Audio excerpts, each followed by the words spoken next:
back to For the Love of Men. My name is Courtney Shand. I'm hosting with my dear friend, Brianna Mosier. Hello. The intention of the show, if you are new, is to bring together men and women in harmony to honor each other's natural, masculine and feminine energetic core so that we can create healthy, polarized, functional Yes. relationships Yes. in dating and just in relationship in general. So, Brie, briefly, who are you? And tell my friends, my new friends, a little bit about the magic that you and only you provide on this planet. My magic. I work with female entrepreneurs to help them start and scale their businesses through embodying and embracing their feminine magnetism. And we bring the same thing to their dating life so that they can attract empowered, healthy, masculine men or women, whatever feels best to you. And I do a lot of that through pleasure work and body work and manifestation and all the things. That is what I do on this planet. Courtney, what's your magic in the world? You are one of a kind at that. I am a relationship coach. I specialize in helping women activate their masculine energy, which seems a little counterintuitive, but that is actually what supports our empowered feminine energy. So we clean up some of the generational cycles that happen relationally that keep us showing up as a disempowered version of ourselves. So in all areas of life, I want women to show up more fully themselves and more authentically.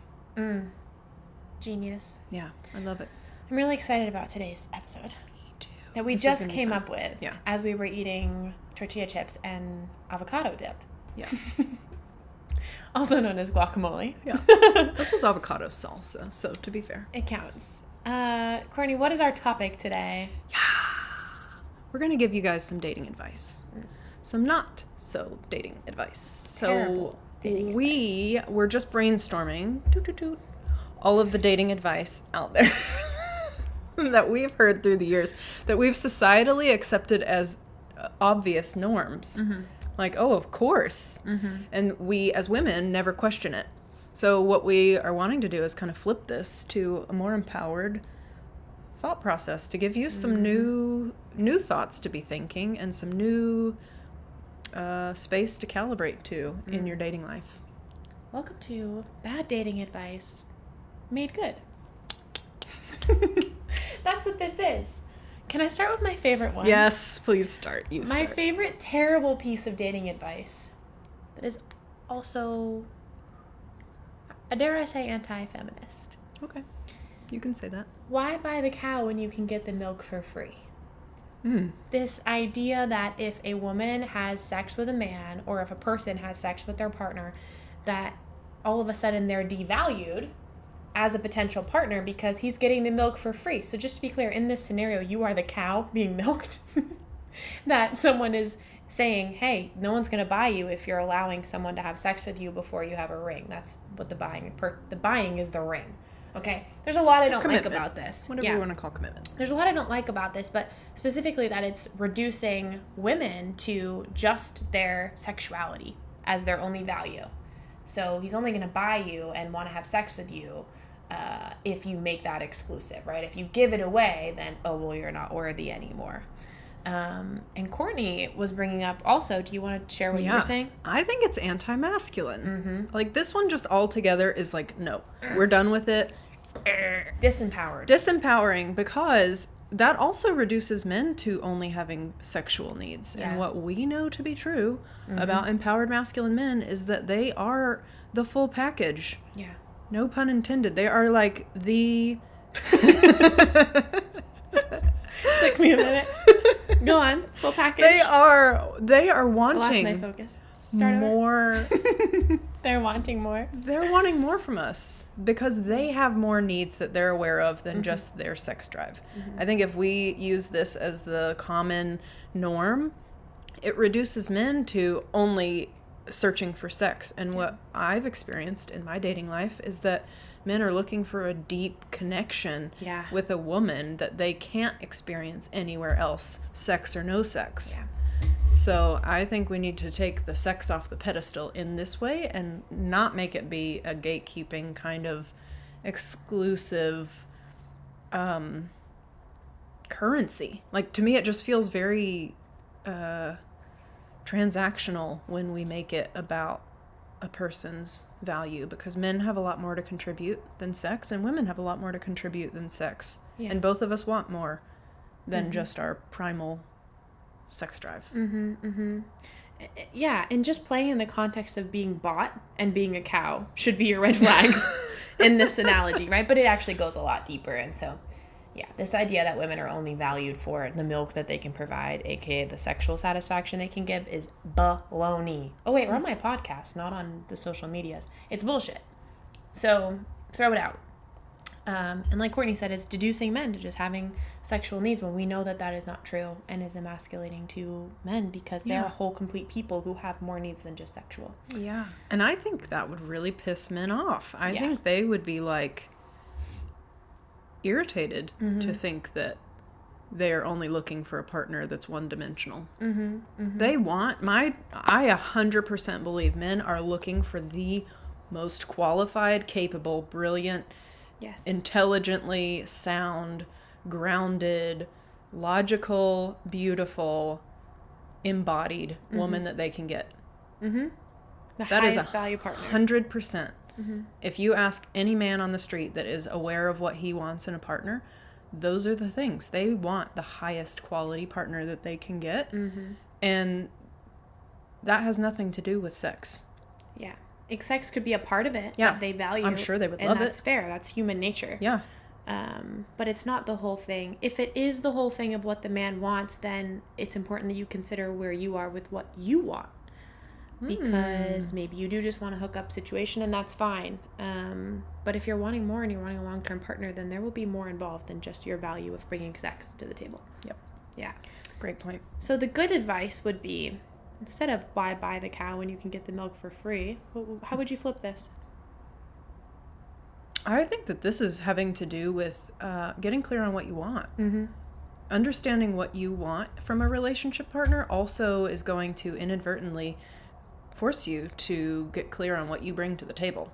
You're going to like have this kind of backdoor conversation about your worthiness of like, oh, I'm a queen. And this is what I would like out of my relationship experiences. I would love to have a partner that is able to create these experiences with me, that is able to see me in this way, that really values this part of me. Getting clear on that, what that would look like in context of relationship for you, is going to keep you out of this fear of, sleeping with them too soon or navigating those boundaries incorrectly, because it's actually going to take that whole conversation off the table. You're going to be having conversations that are way more meaningful earlier on to see if this is even a qualified potential partner. Yeah. Long before you have the thought of, what if he only sees me as sexual? Yeah. And I think I'll just quickly say this too. Sometimes this is used in the context of cohabitating. I've heard it like, if you live with a man before you get engaged. I was programmed with this growing up. If you live together before you get engaged, then why would he marry you? And it's like, well, why wouldn't he marry me? I'm still worthy of being married just because we live together. What? That bonds us. That brings us closer. But my understanding is this older generation, that's not the sequence within which the unfolding of the relationship played out. It was like, you date, and then you get engaged, then you buy a home, then you have babies. And that's not the limited view or sequence anymore. It's actually so much more common for our generation to cohabitate and maybe even have children sometimes before they get married. I'm not endorsing either way. It's just, it doesn't have to look like that linear thing, and you're not devalued because you live with someone. If anything, that partner is probably saying, wow, I can see my life with her because we live together so well. Let's do this. I am confident. So yeah, I mean, I really just feel like the why buy the cow when you can get the milk for free is so disempowering to all parties. And I want to throw it in the trash. So what's the next one, Courtney? I'm so glad you said that, because so much of our beliefs and patterning gets passed down generationally. And when we are focused on kind of focused backwards, we're not focused forward, like in our life living our life on the terms that are going to work for us. We're still focused on pleasing our parents, which keeps us in a childlike role until we can kind of turn around and let our parents have their thoughts and support us moving forward in our own life. That's where things really shift in relationship, because then you grow up out of the child role and you stop relating to your partner that way. That'll clean things up real fast. Yeah. That is, genius. Okay. Did I just call myself a genius? But thanks. This one's a good one. Tell 'em. The person that cares the least Has the most power. has the most power. That's the person the false, bad advice. Bad advice. Don't listen to this. I mean, hear us, but don't take this to heart. The person that cares the least has the most power. This is really trying to flip the power dynamic so that you never have to get your heart broken. You never have to feel wobbly or vulnerable. You never have to put your heart on the line or wear it on your sleeve. You never have to experience the vulnerability that comes from authentic connection.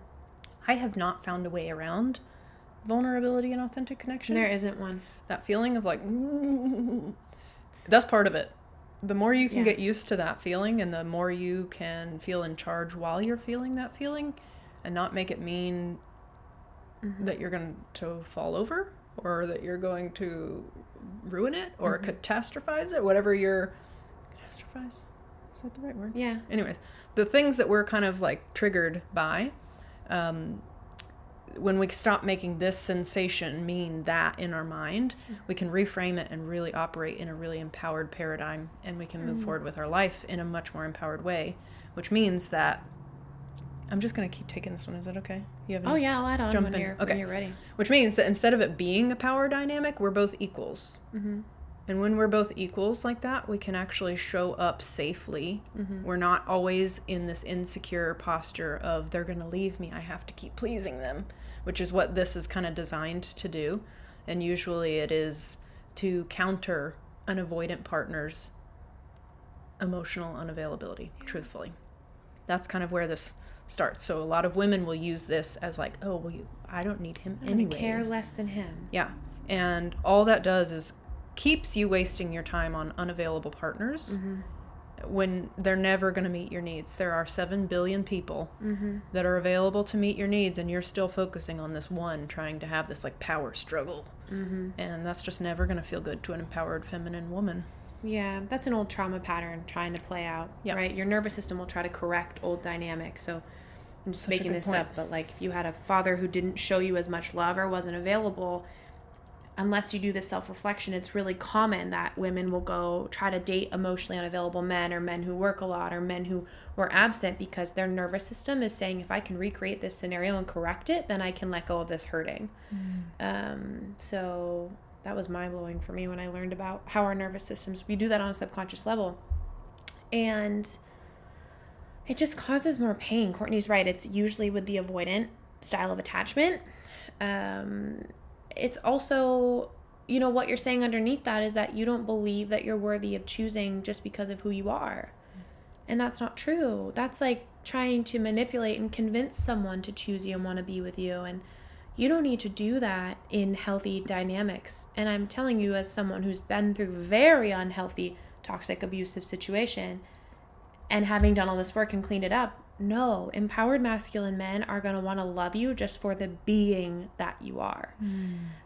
You don't need to manipulate or chase or pretend to care. In fact, pretending to care, not to care, is actually going to deter healthy masculine men, because they can't win points with you, like we talked about in our last episode, right? Yes. And so we won't go deep into that, but episode 2, setting men up to win, that will help you understand the points. The last thing I would say about this is that nobody gets to escape the inherent vulnerability of being in love. You can't escape that. And these power plays are you trying to protect yourself from being the one that's more vulnerable. And I would just invite you to think about your vulnerability as attractive. It means you are a full human being, living all in, playing all in with your heart open. And there's nothing better on the planet than that, because I could go on a whole thing right now, but it's like you're here, yes, you want a relationship, but also you're here for soul growth. And so part of soul growth is keeping your heart open when you most want to close it. My clients hear me say this all the time. The work of your life is to keep your heart open when you most want to close it, right? We don't get to escape that vulnerability. No dating strategy can protect you from that, because when you fall in love, you are vulnerable, and that's being human, that's life, and it's also fucking awesome. Like, that's part of the fun of being in love, is being vulnerable with someone else, you know? So I just wouldn't make it wrong if you feel vulnerable, because love is super vulnerable and super worth it. Yeah.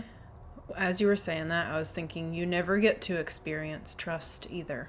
Yeah. If you're never willing to come off of this power play, you will never be able to trust 100% that the person that's sharing a bed with you, or however your relationship unfolds, is actually loving you. Yeah. You're always going to be feeling like you have the upper hand, and you're kind of like the puppet master a little bit. And that really reduces our partner to an untrustworthy person, and that is not often the case. Yeah, it's true. Yeah. I feel like this ties really well into our next one, which is playing hard to get. I wasn't pointing at you I was saying go for it. She plays hard to get. I actually do not play hard to get. It's like you're like, oh, I hate hard to get. I really am so bothered by this, and not to contribute to call out culture or anything, but I see a lot of advice of people playing on attraction psychology and like, well, play hard to get. Like, the more you pull away, the more he'll want you. And it just irks me. I see this on TikTok a lot. And it just irks me, because anyone that you magnetize to you from playing hard to get, you're pulling out the most wounded part of them. You're going to end up with men that are wounded masculine, who want to conquer you like an achievement, or wounded feminine, who don't feel inherently worthy and valuable and are chasing you to try to earn love. Both men are operating from wounded spaces. You're not interested in that. Nope. You want healthy love. So the biggest key to attracting healthy love is you being a healthy partner. That's been my experience, and that was the most profound shift for me, was like, no matter who I receive as a potential partner, I'm going to be the healthiest version of me. And through that calibration process over months and months, and always committing to that, releasing people, having new people come in, that's when really healthy, high quality men came on my path. It was not from playing hard to get. Playing hard to get is, again, it leads them to not being able to win points with you. That's going to deter an empowered masculine man. An empowered masculine man is going to see someone who plays hard to get and be like, well, she's not interested. 100%. I can't win points with her, so I'm going to go over here where I can win. Seriously, episode 2 will be really helpful for them. Yeah. It's just and it's painful for you to always feel like you need to withhold your love so that someone will want it. No. Yeah, that is what you were saying about the pattern that we recreate in our nervous system. Yes. Like, you're absolutely holding on to some loyalties to your childhood on some level. You're not operating in this like adult empowered space where you get to move freely however you choose, and it is going to pull out the worst part of them, and you're going to constantly be reacting to this wounded masculine, wounded feminine dynamic, because maybe that's what you're comfortable with, and you probably aren't aware of this. It happens very subtly, and it happens in our body. It's something that we're used to being riled in that way. But yeah, 100%, exactly what you said. So good. Which also kind of plays on the next one. We're just going to keep rolling. Tell the people. Yeah. The idea that men want what they can't have. It's kind of a subsect of playing hard to get. It's why women think that we need to play hard to get, because we think that it is going to raise our value in a man's eyes. Yeah. This is because we are not taught as women that men innately value us. Often more than we value ourselves sometimes. And that's true. Yeah, that is true. And that's not men absolutely see the value that women provide. That the ways that we calm them down, the ways that we enhance their experience moving through life, the ways that we add color to their day-to-day routine, the ways that we allow a more deep, rich experience of life. Good quality men know this. Women are not taught this, which is unfortunate. Yeah. which has us distrust men early on. And that's why we need to have this kind of power play happening, because we think that we need to hold the cards closer. Yeah. When the truth is quite the opposite, that men actually want to win. Mm-hmm. And it's not that they want what they can't have. They want to actually earn points. They want to know that their effort is going to have an ROI, Mm-hmm. which translates into, am I going to be received? And can I actually win with this woman? Am I the man for the job? Mm-hmm. Those are the things that they're asking on dates. Mm-hmm. Am I the man for this job? And can I win with this woman? Mm-hmm. Can I make her happy? Because when she's happy, a happy woman changes the world. I mean, like, really. Yeah. Happy women, that is what every man wants to be around. That's what every woman wants to be around. Mm-hmm. Because it feels good. It, like, elevates the entire atmosphere. Mm-hmm. Yeah. Anything you want to say about that? So true. I did want to say something, but I can't remember what it was. But I think you did a great job explaining that. Perfect. Thank you. And let me add this too. A man who really wants what he can't have is, again, might be coming from a wounded space. So he's trying to correct that nervous system pattern. Mm-hmm. It might be a wounded masculine man, like the narcissistic type. The more you pull away, the more he's like, well, let me conquer, let me chase her. Again, you don't want that unhealthy partner. That's not going to be a healthy, viable partner for you long term. Mm-hmm. So it's just not going to work. And you're just sorry. I was just going to say, it feels so bad. Like, it just feels so bad to try to wait on text messages and play hard to get, and my body's just not available for that. No, it feels icky now. Yeah. But things get so much simpler when you zoom out and you're thinking, I want to create a healthy relationship. Yes. Or I'm going to be the healthiest version of myself. Mm-hmm. Those are both in the same kind of track in terms of getting you to where you want to be. All of these things kind of clean up on their own when you set that as the new standard instead of I want to be chosen, or I want to be picked or married, or, you know, whatever it is. We kind of have a societally taught women especially to date that way, and it's quite disempowering. So when you start playing a bigger game, I want my relationship to be the healthiest version it can. I want to be the healthiest version of myself that I can. I want to be the most fully authentic, expressed version of myself. These are like big picture things that we need to be aiming for, and all of these other little habits that we develop fall into place, fall in line. Yeah, so perfectly said. Calibrate to the vision. Don't play down here and like the anti what I don't want to do. It's like, I want to be a healthy partner. I want a healthy relationship. Great point. Yep. Yeah, so good. Play in the positive, not the negative. Do that in business too. Yep. And Just nutrition. Really? Yeah, exactly. I mean, like everything. Exactly. Everything is this higher empowered level you can play in. And when you start playing for what you want, you just kind of lose interest in piddling around with all these little rules of what you can't do. It's so much simpler than like trying to clean everything up. I love the next one. I love this no sex policy, that there's you're not supposed to have sex on the first date, or don't give yourself to him until date 5, or whatever it is, some made up rule. I hear 90 days a lot. Shock and awe on my face. This is legitimately what we've heard. That's why we came up with these, so I was contributing that. Yeah, Steve Harvey always says, don't sleep with him for 90 days. I usually like Steve Harvey's stuff, but that, no. Tell us an empowered way of thinking about this. Well, first I need to say this.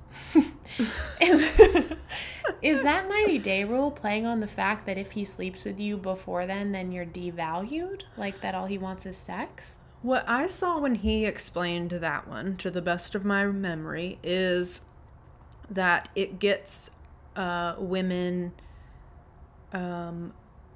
more foggy in their discernment.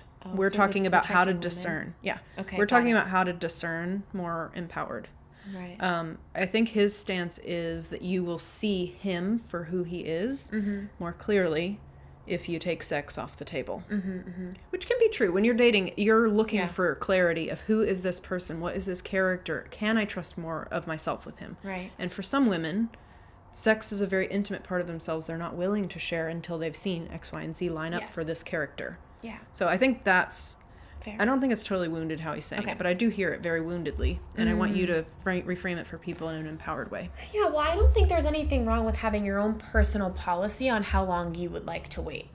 Some of my clients are, have grown up very codependent or have had love addiction, sex addiction. And so for them, that structure of I'm going to wait 90 days to stay clear is very supportive to them staying empowered. Yeah.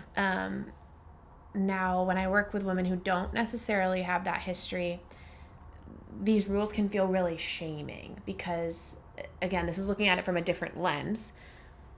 It's like saying that sex is your only value, right? And what's the best way I want to say this? Honestly, if a man is only after you for sex, if you tell him you wait 5 dates, that man will wait 5 dates and then sleep with you and leave. Like if you only wanted sex and he got it on day 1, he'll leave. If you made him wait 90 days and he only wanted sex, then he'll leave because that's all he wanted. That was his only intention. So I think women get to take the power back here and go, when do I feel ready to have sex? And what am I making that mean? Does this feel sacred, like I want commitment before? Great, honor that. Does it feel like I want to move with what feels good to my body? Great, honor that.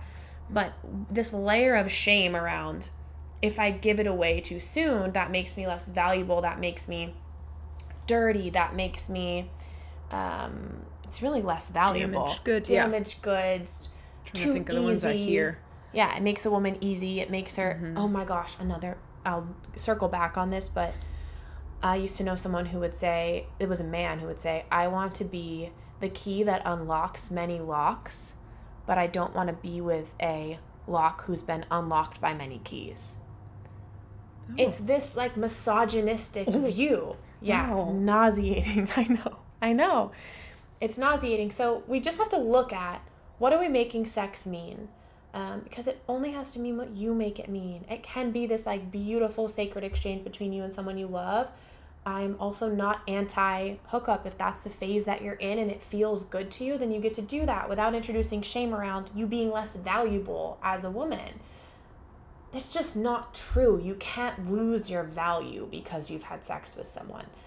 It's about being in integrity with what feels right for you. So blanket statements of like, wait 5 dates, or if you sleep with him on the first date, then he's not going to come back. I just really think it's shameful for women, and women get to take their power back and go, when do I feel secure having sex?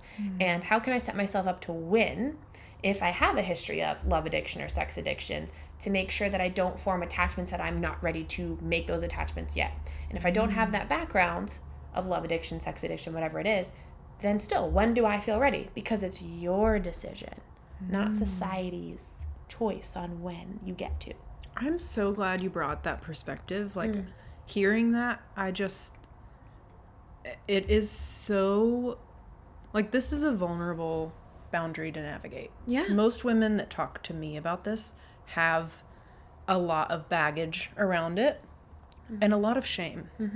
So the fact that we're advocating for you to decide what feels right for you is always the right answer. Like it's going to empower you in your connection to be able to say, hey, I want to have sex with you, and this is what I need for that to happen. Yeah. If that's 90 days, if that's 5 dates, if that's 2 dates, if that's a good cocktail, like whatever it is that feels in integrity for you, I think is going to set the relationship up with the most authenticity and the most transparency. And it's also going to show you what kind of partner you're dealing with, because you want alignment. That's what we're all about. Yeah. Goodness of fit is like the currency of the empowered feminine. And if you can't come into alignment with a good fit in something like your policy around sex, then it's a non-start. You're not even going to make it to the start line. You can just like call the date done. Yeah. I was just thinking of my own experiences when we were misaligned and our value on sex, but yeah, that's when it's going to really be like this power struggle. Again, I'm like all about the power struggle today. But sex can be a power struggle too. It's all these ways that we like manipulate vulnerabilities of other people because we're not willing to step away when it's not aligned, or we're not willing to express what we need to make it aligned. Yeah. So, and I see a lot of women overexerting themselves or withholding. We aren't great at like asking for what we need, especially in these scenarios, because there's a lot of shame heaped on it. So I'm really glad that you brought it up without the shame. No, shame is on the vibrational scale of love being the highest, measured at 1,000. Shame is 20. Any belief that is holding you in shame is keeping you out of your power. So it would be advantageous to look at, where am I allowing shameful limiting beliefs to control my behavior, especially around sex for women. But I also, because I work with entrepreneurs, see it a lot with money too. Women feel shameful if they have a lot of money, or if they don't make a lot of money, or if they charge more than the average person charges, they feel shame about it. They feel like they're too much. And anything that makes you feel shame, I just run away from that. Work through it. I'm not saying don't be accountable. Be Yeah. accountable. But shame is very different than, I did this and I could do better. Yeah. Which is accountability. Shame Yeah. is like, I am bad. Yeah. What I've done is bad and I am a bad person. And Release. that is some bullshit, mama. That's a Waterboy reference. One more thing I want to say about this. Kind of relates to why buy the cow when you can get the milk for free. If you're thinking having sex will prevent him from commitment, have the conversation about commitment and what his intentions are first. That will clean it up easily. 100%. There's so much of what we talk about, and so much of what we want to clean up with bad dating advice is just giving you the courage, the permission, like you always say, the permission slip. Here's the permission slip to have the conversation. Yeah. Have the conversation. Put it out in the open. So many women don't ask for what we need because we play coy. And I was the queen of coy. I know this game very well. I'm not going to ask for what I need directly. I'm just going to kind of see what he does, and then I'm going to get huffy about it when it's not what I want. Or I'm going to like, passive aggressively nudge it, like, well, this would be really nice. Right. What do you think? And thinking I was doing it from a like feminine energy space. What I've since learned is that the most empowered feminine actually is able to say, hey, this is what I would need. If I were going to do X, Y, and Z, this is what I would need to feel comfortable. You put your boundary out there, he can see you, and he's like, holy shit. Yeah. This is an empowered queen. Yeah. I want to do anything I can to be of service to her, because when she rises, I get the energy from that. Like, it is a reciprocal relationship. And I can promise you that men will appreciate you being willing to have the conversation. And they'll also think, does this work for me? Can I provide this? Yeah. And that's what you want to know, because even if the answer is no, Yeah. someone more aligned is coming. Yep. We could do a whole episode on, like, we have done many on releasing people. What episode is it around releasing? 16? I think What so. if I let go and he thinks I'm not interested? That's a juicy episode to get into around that. Yeah, and that's such a good point, because the point of dating and the point of having these conversations is not to put your boundary out there and make them contort to your boundary. Yeah. The point is that he can see your boundary and say, can I do that? And then you get to see, is he even a qualified candidate? Yes. Am I a good fit for him? Is he Are a we good fit for aligned? me? Yeah, we're looking for goodness of fit. Yeah, so good. Oh, Courtney, tell the people bad dating advice, this next one, around circular dating. Okay, so I just need to clarify. I was trained by Rory Ray. She is the inventor of circular dating. At that time, it was revolutionary. And I think she is brilliant in so many ways. But I personally did not find this to be a very empowering way of operating in the dating space. I think it's great for people who are very in their anxious attachment style to kind of sort of like exposure therapy is how I learned it. It's kind of like exposure therapy of getting yourself out there and not having it mean anything. So circular dating, if you're not familiar, is like dating 3 men at least at a time, keeping them in rotation so that you can take them off the pedestal, essentially. You're really there to practice speaking your truth, practicing being in your body, practicing receiving from a man. You're there to practice the tools. So it's set up to keep things moving slowly. This is great for women who are, jump the gun and are like, I'm ready to marry him after date 2. This is great for that type of woman because it calms your nervous system down. It lets you practice some new skills. You get to see men for being good men. So lots of benefits to it. But for me, it was, it played on a lot of wounded energy. And to clarify, she suggests that you date circularly these 3 men until an engagement. Yes. Until it's not exclusivity or boyfriend. It's like until there's a ring on your finger, you date 3 men. Yes. Yeah. Yeah. So it's the timeline that you set of like, I want to be married and therefore I'm going to keep my options open because someone is going to come along that's willing to take me there and put the ring on my finger. And that, I think, is where it's very wounded. I do think circular dating, especially early on. Yeah. Early dating phases. You need to be dating multiple people. Totally. Because otherwise it is easy for women to like laser focus. But yes, the wounded part that we're talking about is this like from, date or from month like 3 to 12. If you're still dating people, I would really be interested to hear why he is stalling, which makes more sense to me now because he doesn't feel the commitment from you. But also what red flags you're intuiting that maybe you can't settle into this one relationship. Yeah. So yeah, it's a really great tool, but I think that it gets overused in terms of length. How long we need to be using it, I disagree with personally. Yeah. I think it can be very disempowering to men. I think it can be a little bit. I'm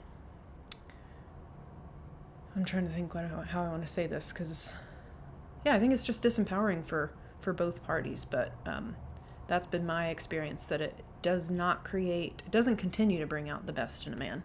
Yeah. It makes him either have to hustle or he is going to, like we talk about all the time, he's going to give up because he stops winning points. At some point, he wants to know that his points are going to be consistently coming from you. Yeah. And that's fair. That's what we would want in a dating relationship as well. Yeah. I think you said it perfectly. Yeah. Are you ready for the next one? Yeah. Okay. I love how bad this advice is. Boys pick on girls because they like them. When we say this to young women and young boys, we are conditioning women to expect that when a boy is mean to me or when a man is mean to me or when he acts disinterested, well, that means he really likes me. So we're basically asking for people who relate in dysfunctional ways.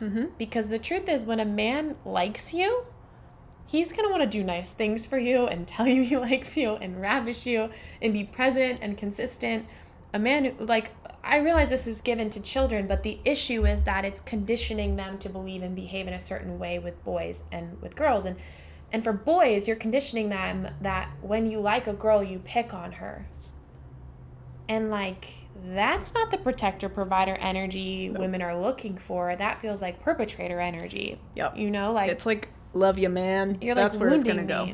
And so if you look at that in an adult relationship, have you heard of the term negging? Yes. So when you're continually undermining and giving someone backwards criticism, like if I was going to neg Courtney, I don't mean this, by the way, I'm just making something up. I could be like, Courtney, that's a really nice sweater. It would look so much better on you if you lost a little bit of weight, but it looks good. My stomach just dropped, and I don't deal with weight issues. I'm like, oh. I don't mean this at all. It looks good on you. It's also my sweater, so she wears it perfectly. But so this is sometimes a tactic. I actually watched a TikTok where a guy was preaching about being an alpha male, and he was teaching other men to be alpha males, and he was teaching them to neg women, so continually undermining them when they were out at bars or whatever, kind of insulting women, not giving them attention, then giving them attention, which is playing on their nervous system. And this woman, if she's not aware of it, her wounds around being picked, being chosen, being good enough are getting activated, because this is the same reason why people say they're attracted to the asshole. Because if someone says they don't want you, then you get activated well, I want him. But we have to recognize that's wounded energy. When your wounded's coming out, you're not in a healthy space. And this man is wounded. This relationship is going to be full of dysfunction and drama and push-pull power plays, which I am just no longer ever available for. And that is not healthy love. So we have to stop telling little girls this and little boys this. We need to tell little girls, when a boy picks on you, you tell him that it's hurting your feelings and don't do that anymore. And you walk away from that boy. And when you like a girl and you're a little boy, you do nice things and you say kind things to her and you learn to be her friend. That's the conditioning that needs to happen. That's what my future children will learn. Yes. Yeah. Oh, I love the shift that happened for me when I stopped seeing men as even like a dance partner like this. Like, really, the feminine rises when the masculine comes underneath and is able to like lift her higher. The higher that she is elevated, the more he gets out of it, because he's actually living up to his highest potential and his purpose. And the more she is able to elevate and soften with him, the whole world wins. Yeah. That dynamic creates generational change. Like, that is the whole ship turning around on the planet when that type of relationship is at play. Men get to step up and be the men that they know that they can be, and be of service, deep-hearted service. And women get to be fully expressed and soften. And when women are expressed and soften, people heal. Yeah. I mean, like, that is the type of dynamic that I stand for and that I would want dating advice to set up. Yeah. So I almost said, if you're there for that, for drama, that's not even something I would advocate for, even jokingly. No, I don't want you to be in a dramatic relationship. I want you to be in a stable, secure, healthy dynamic, because nothing feels better and nothing heals your nervous system for both of you more effectively than healthy intimacy. That's my stance. It's so true. We almost forgot this one, but you mentioned it when we were eating a lot of avocado dip. And I would love for you, if you feel like, just spearhead this. Give it to him. This will be our last one, yeah? So another thing that we teach early on, that we teach really young, is that, and this is kind of funny that we teach this to girls, because it really disempowers men too. But that you need to be home by 10, because I know what happens after 10. I know what men want. That's what our dads say. Love you, Dad. And Todd. Yeah. We love you. So much, but that was... And it comes so from a not really good. protective place. But what it does is it actually gets women started on their dating journey not trusting men. If my dad is protecting me from him, he must be a iffy guy. Even this, like, innocent dynamic of dating in high school or something like that, like, he could be a really nice guy and want to treat you well, but you already come into it a little bit guarded because dad has projected that onto the experience. And so women get started in the dating process half-heartedly not trusting this man, seeing them more as perpetrators than protectors. Yeah. Instead, what would be more empowering is to teach good discernment skills.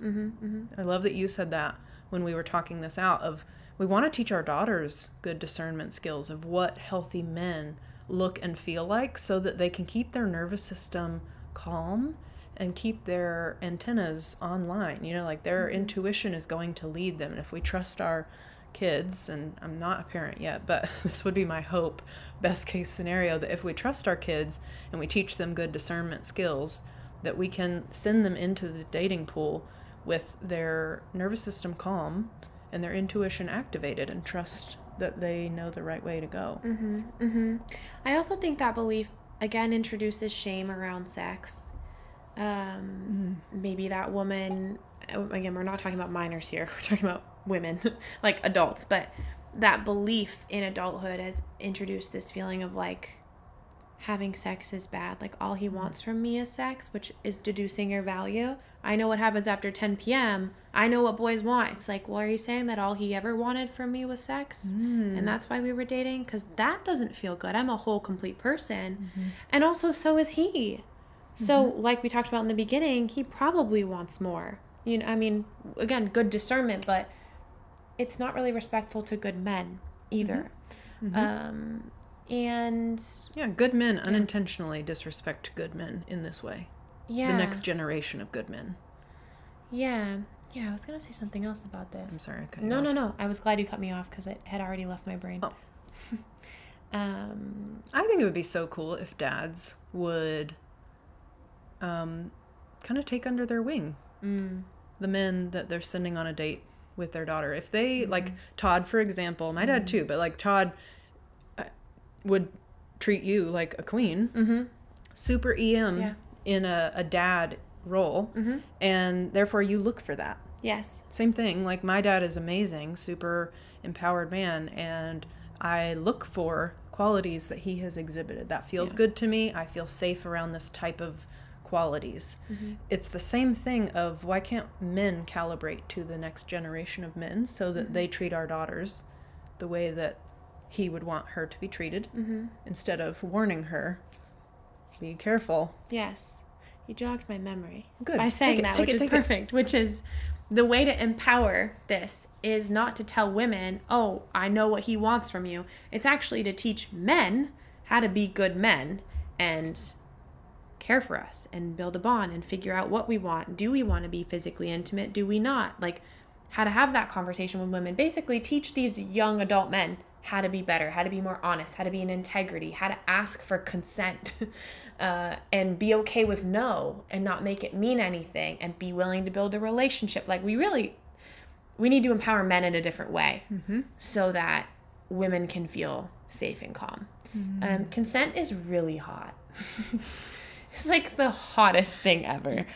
And I think that's what young adult boys need most, is to learn how to relate in healthy ways with women. And if they want to be physically intimate, how do you have that conversation so that it is consensual?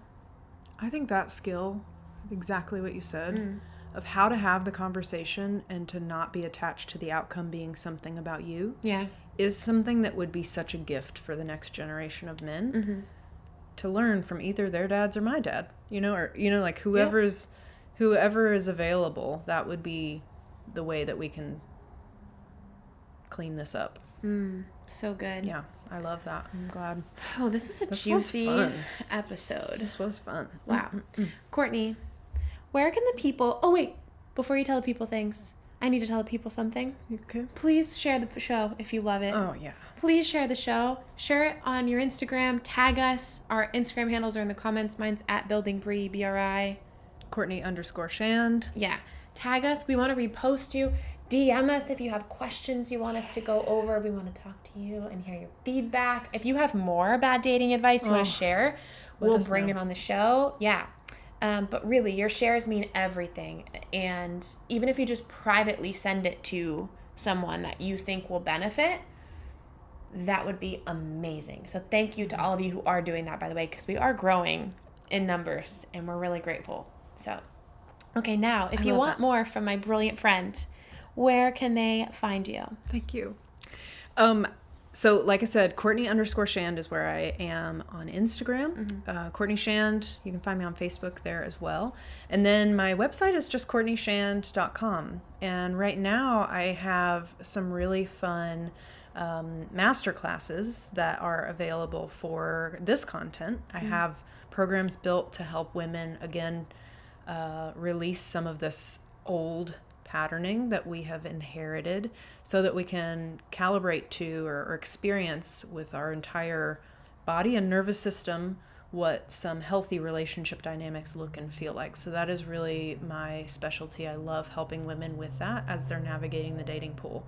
Same thing with men. I have a comparable program built for men, and I love helping men to step into their empowered masculine energy. We always talk about how hot it is when men are in their empowered masculine energy. And it's so, so necessary, because when women are more empowered and men are more empowered, we find each other and it cleans things up. Exactly what I was saying. So that is my work on the planet. I love it. Healing that generational effect of trauma that plays out in our relationship dynamics is what I do. So good. Bri, where do they find more from you? You've got some really fun stuff coming up. I know. I have a free 3-day live masterclass event happening, which is going to be really great, called Attracting Healthy Love. So this is a perfect segue if you're relating to these concepts and you want to come calibrate to healthy love. It's going to be 3 days, all on cracking open your relationship with you and opening your feminine, letting go of resentments with the collective of masculine to feel safe again, and then being wide open to receive healthy love and calibrating your nervous system to that.